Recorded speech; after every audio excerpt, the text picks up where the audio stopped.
welcome to Nonsense Farm. Today I'm getting into the beets and it's all about mites. The biggest problem for beekeepers these days is a pest called Varroa destructor or Varroa mites. They are a pest that gets into the beehive and just spreads disease and kills bees, and it's just terrible. And so I treated my hives for mites right after I pulled the honey supers this summer, and now I'm going to test them for mites again and see if they need any kind of a mite treatment. So in order to prepare for today, I went on to the honeybeehealthcoalition.org and I used their Varroa management decision tool, where they ask you all the questions like, is your mite count over threshold? Do you have honey supers on? Is your population increasing or decreasing, which just depends on the time of year. And I landed on, if my mite count is over the tolerance level, then I'm going to use a product called Formic Pro. It is a natural treatment, but I do have to wear protective gear in order to handle it so that I'm safe. But before I put any treatment on, I will be doing an alcohol wash to count the mites in each hive. Before you get started, it's really important to read the instructions.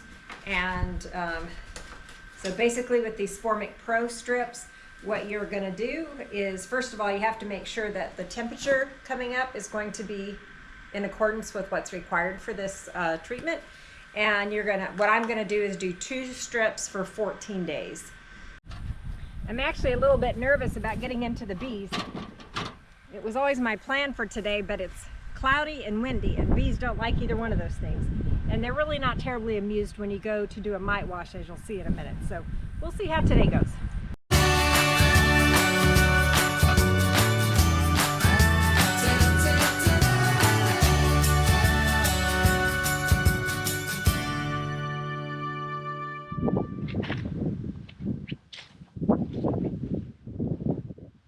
First thing you want to look at when you're coming up to a hive to inspect it is traffic. Do they have, a decent amount of traffic going in and out? And I would say for this cloudy, windy day, that's a fine amount of traffic.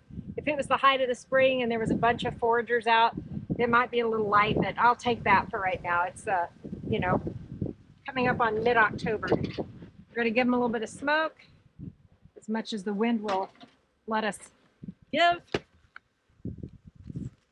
All right, we have a single deep here with no feeder on it. Let's see what we got. Hello, ladies. Decent population. Good 6 frames of bees here.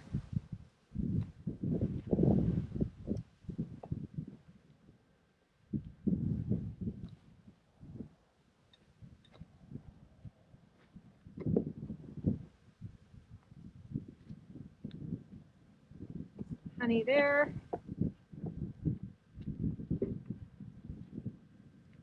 Some honey and some drawn comb.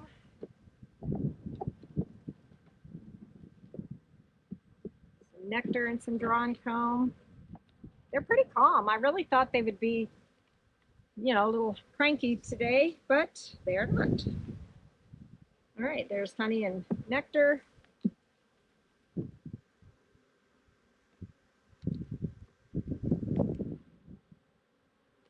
Honey and nectar, some pollen. I see a drone there. The drones are becoming less and less as we get further into the fall. All right, now I see some capped brood. And I see eggs. See your 1s, 2s, and 3s, which is great. I see even a couple of growth broods, so that's interesting this time of year.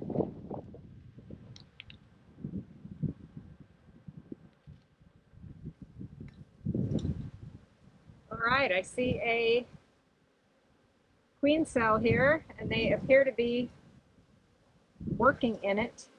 I see somebody in here tipping. Oh, look, and there's a swarm cell. Look right there. Wow.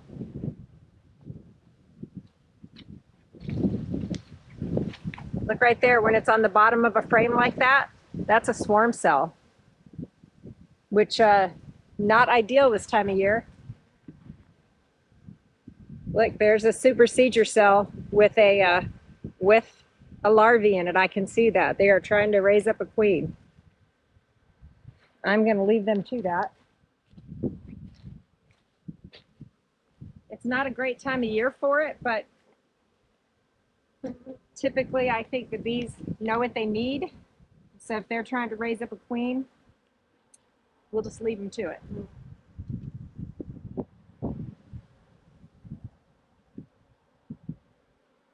If they become a problem later, I certainly have other hives I can combine them with.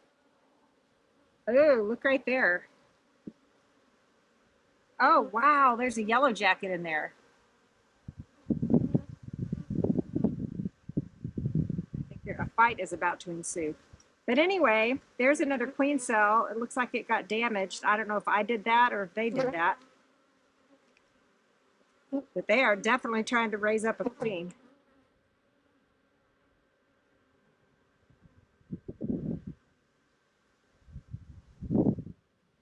Let's pull out the frame that has the yellow jacket trying to get on it.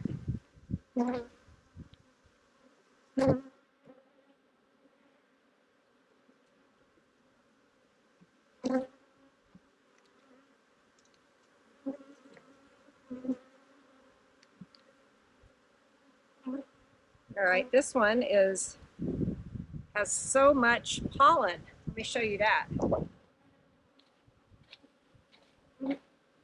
Isn't that pretty?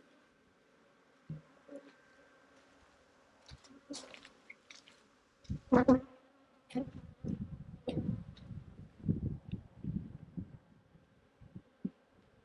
right, now I want to test for mites. So again, I'm going to pick a frame, make really sure the queen isn't on it. I also do not want to damage those queen cells. All right, I think this one is my frame. All right, I got to put it back for a second, which means I'll have to check it again.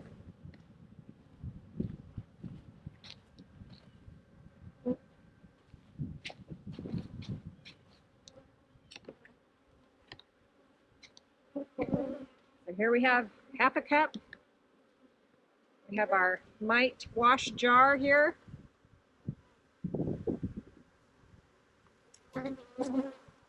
All right, we're looking very carefully for the queen.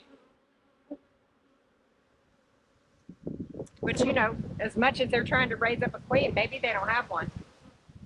But anyway, I do not see a queen. So,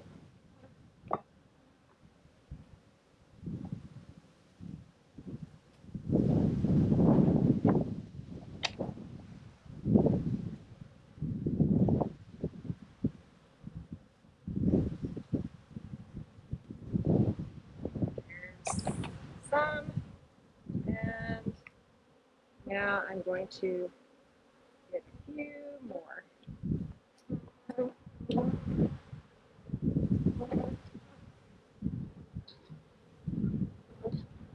Oh, they're really mad now. All right, I'm gonna have to get a different one.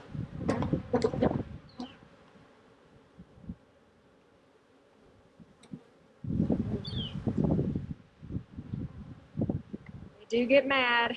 Oh, I think this is the one that had the queen cell on it. Yeah, it is. I don't use that one.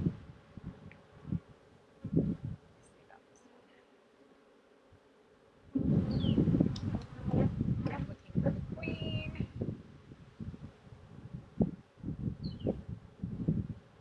Do not see her.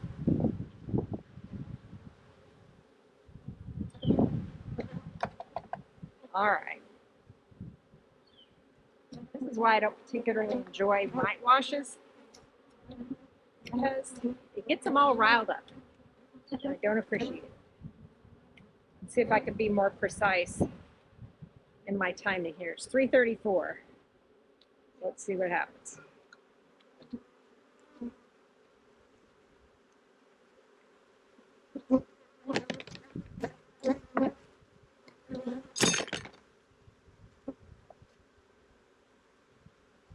Kind of like rubbing your tummy and patting your head, putting a hive back together and remembering to shake the mite jar.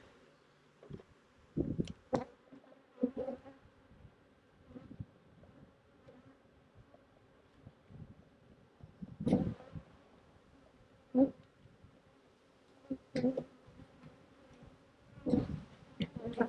right. Get out of the way, guys.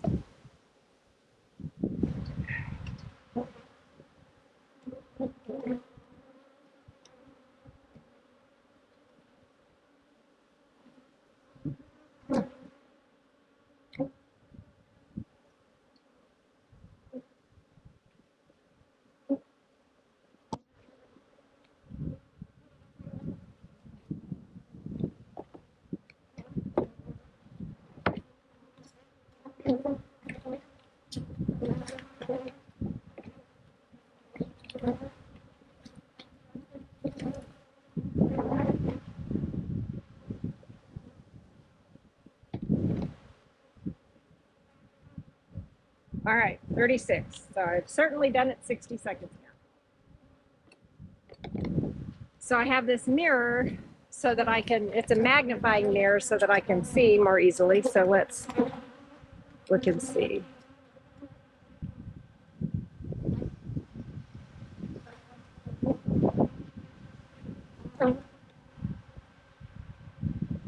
I don't see any.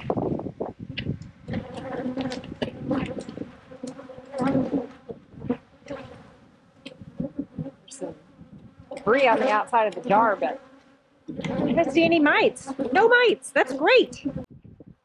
Okay, I just went through all of the beehives, and in one of them I found one mite. So I was going to show you how to use Formic Pro, but guess what? I don't need to treat the bees. So you'll have to wait until next time. All the bees look great. I did have one dead out, so that's not great, but they're fantastic. There's one that's trying to raise up a queen, so we're going to see what happens with that. But man, they're all bursting at the seams. They're all just doing great. So thank you for coming with me to the bee yard. If you're not subscribed, I hope you will. Thank you for watching this video, and I will see you on the next one.